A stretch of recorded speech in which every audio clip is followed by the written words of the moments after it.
Oi, pessoal, tudo bem com vocês? Hoje nós vamos estudar o capítulo 39 do livro Esse Cristão Incrível de Toze. Sou Lucimere, membro da Primeira Igreja Batista em Araruama. Esse capítulo tem por título A Arte do Culto Verdadeiro e foi inspirado numa publicação de Moody. Toze, então, ele diz assim: os filósofos notaram a enorme diferença que existe entre os homens e os animais e têm procurado descobrir essa diferença numa ou noutra característica distinta. Dizem eles, por exemplo, que o homem é um animal pensante, ou que é um animal que ri, ou que é um único animal dotado de consciência. A única característica, porém, que distingue definitivamente o homem de todas as outras formas de vida na Terra é que ele é adorador. Ele tem tendência e capacidade para adorar. Então, Toze, ele inicia esse texto falando sobre uma característica que diferencia o homem do animal. O homem, ele é essencialmente adorador. O pastor Assis, que é o meu pastor lá da Primeira Igreja Batista em Araruama, ele diz que nós nascemos para adorar. E quando não adoramos o verdadeiro Deus, adoramos alguma coisa ou alguém. E Toze, então, ele diz que aquilo que nos distingue, uma característica que nos distingue bastante dos animais, é a nossa capacidade de adorar. E ele continua: alguém a quem ele deve lealdade, alguém diante de quem ele deve ajoelhar-se e a quem deve reverenciar.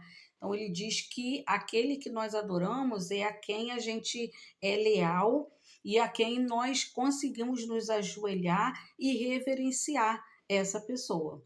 A revelação diz-nos que esse alguém é Deus, o Pai Todo-Poderoso, Criador dos céus e da terra, que deve ser adorado no Espírito, em nome de Jesus Cristo, nosso Senhor.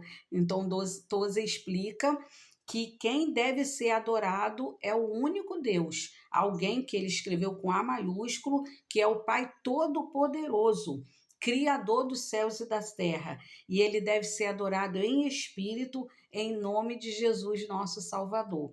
Então, o culto verdadeiro, ele é direcionado única e exclusivamente ao nosso Deus e Pai de Jesus Cristo, aquele que nos salvou. E ele continua: na adoração pode-se distinguir diversos elementos, entre os quais amor, admiração, enlevo e disposição para servir. Então, a adoração ela tem essas características. Tanto o Velho Testamento como o Novo ensinam que a essência da adoração é o amor a Deus. Amarás o Senhor teu Deus de todo o teu coração e de toda a tua alma e de toda a tua força. Esse texto está em Deuteronômio 6,5 e Mateus 22:37. O Senhor Jesus declarou que este é o resumo da lei e dos profetas. Então, a verdadeira adoração, ela parte do amor verdadeiro a Deus. Agora, o amor é princípio e também emoção. É algo que se sente e se quer. Então, o amor, ele não somente é um sentimento, como ele é uma prática, e deve ser uma prática na nossa vida. É totalmente impossível adorar Deus sem amá-lo. Quem não adora Deus é porque não o ama, porque quem o ama, o adora de coração. E como diz o texto, em espírito e em verdade, com toda a consciência, força, sentimento, é uma adoração perfeita, embasada no amor. Assim, o amor singelo que provém da gratidão, quando expresso em algum ato ou em alguma declaração consciente, indubitavelmente é adoração. Mas a qualidade do culto que prestamos sobe quando nos afastamos do pensamento de que Deus tem feito por nós e nos aproximamos do pensamento da excelência da sua natureza santa. Este nos leva à admiração. O dicionário diz que admirar é observar com maravilhada estima, acompanhada de prazer e deleite, olhar um objeto ou para ele com uma elevada sensação de prazer.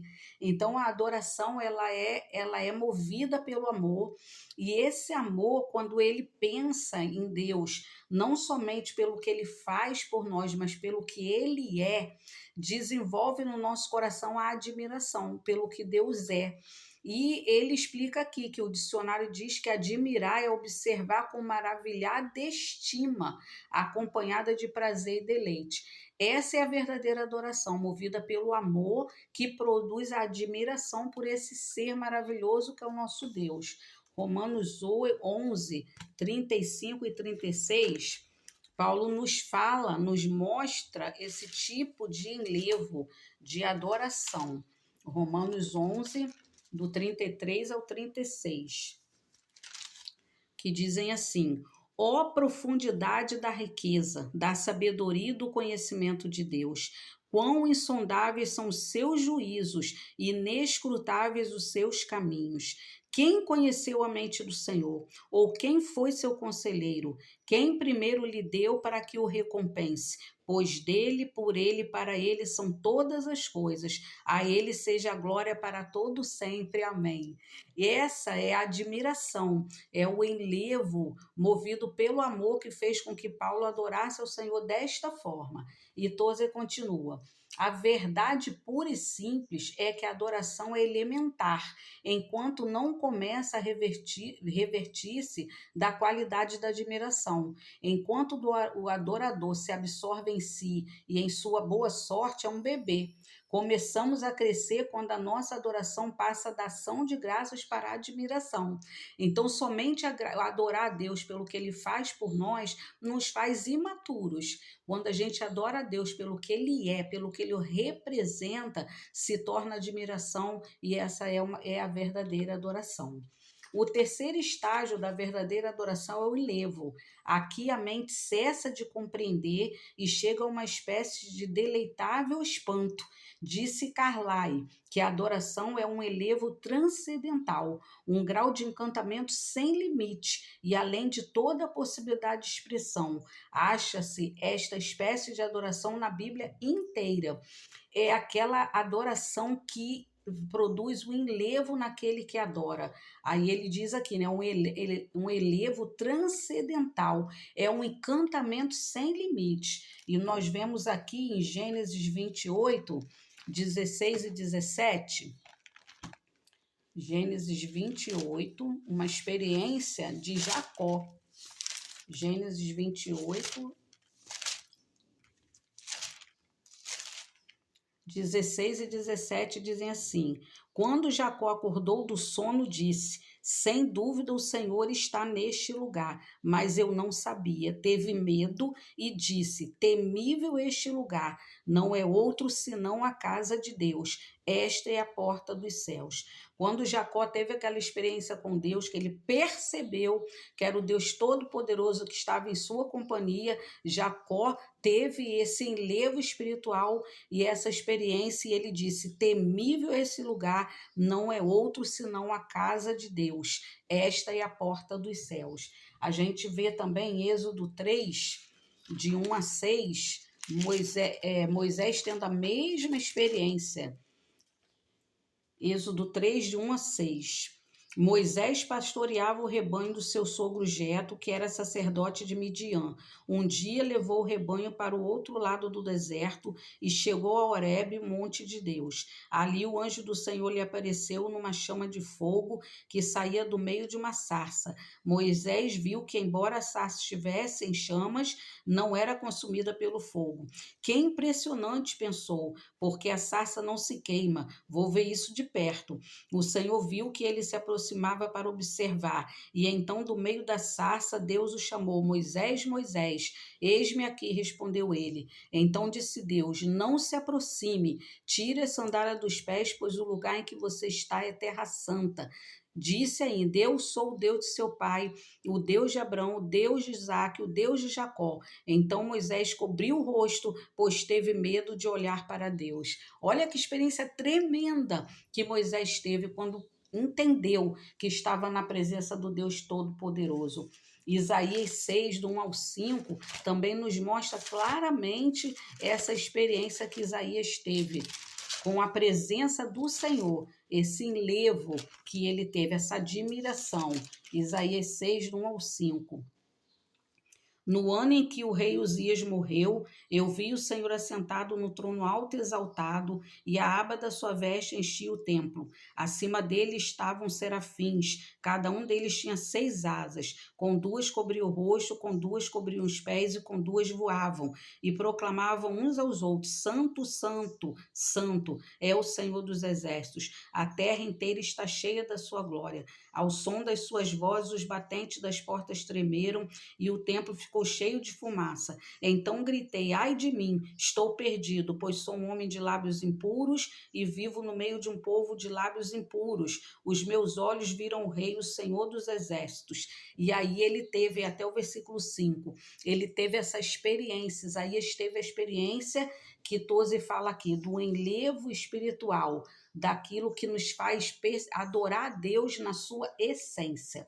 Pode-se dizer que experiências como essas são altamente incomuns e não podem constituir critério para o cristão comum de hoje. É verdade, mas somente quando as circunstâncias externas, o conteúdo espiritual das experiências é imutável e se acha igualmente onde quer que se encontre crentes verdadeiros, é sempre verdade que o encontro com Deus produz espanto e temor.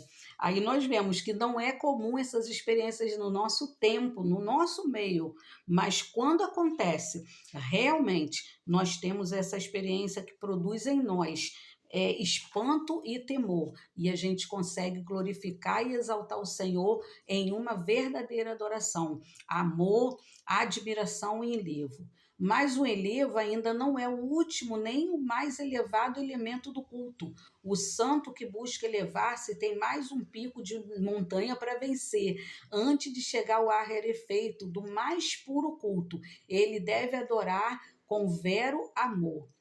Aí Tozer continua: não se pode conhecer a Cristo sem que um sentimento de temor e tremor acompanhe esse conhecimento. Ele é o mais famoso entre os 10.000, mas é também o Senhor alto e poderoso.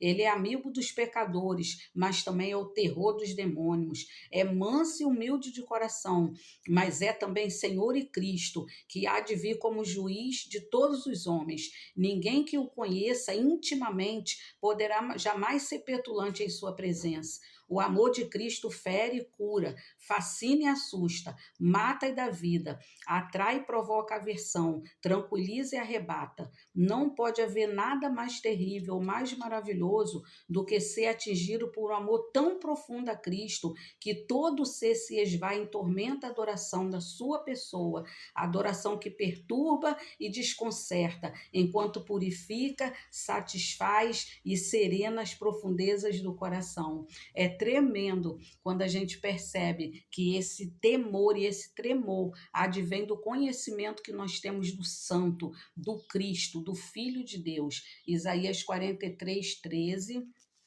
dizem assim, Isaías 43, versículo 13. Desde os dias mais antigos eu sou, e não há quem possa livrar alguém da minha mão. Agindo eu, quem o pode desfazer?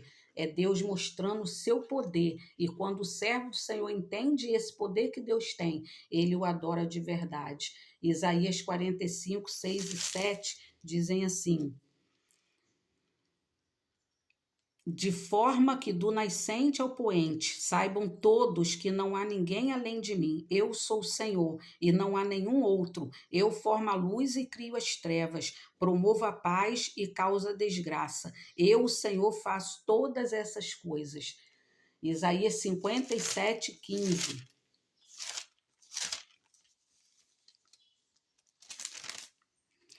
Pois assim diz o alto sublime, que vive para sempre, e cujo nome é santo. Habito no alto santo, habito no lugar alto e santo, mas habito também com o contrito e humilde de espírito, para dar novo ânimo ao espírito do humilde e novo alento ao coração do contrito. Esse é o Deus que nós devemos adorar. É o Deus que merece toda a honra, toda a glória e todo o louvor. E Jó 5:18.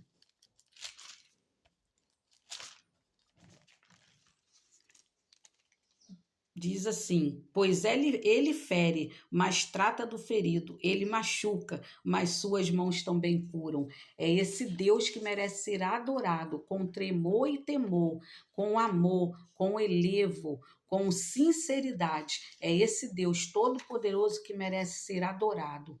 Se o cristianismo bíblico há de sobreviver à cataclísmica revolução mundial de hoje, precisamos recapturar o espírito de adoração.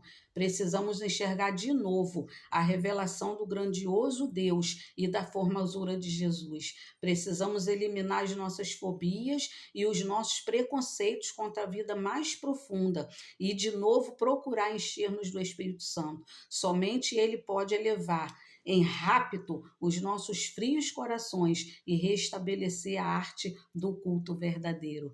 Que essa seja a nossa petição para que o Espírito Santo coloque no nosso coração o sentimento do culto verdadeiro, um culto promovido pelo amor, pela admiração, pelo enlevo, pelo temor e pelo tremor, pelo reconhecimento de que só o Senhor é Deus, só Ele merece a nossa verdadeira adoração, ou melhor, só Ele merece a adoração, que deve ser verdadeira, sendo caracterizada pelo sentimento verdadeiro, que é o reconhecimento somente Ele é Deus, somente Jesus Cristo é o nosso Senhor. Que essa seja a realidade na minha e na tua vida. Que Deus nos abençoe em nome de Jesus.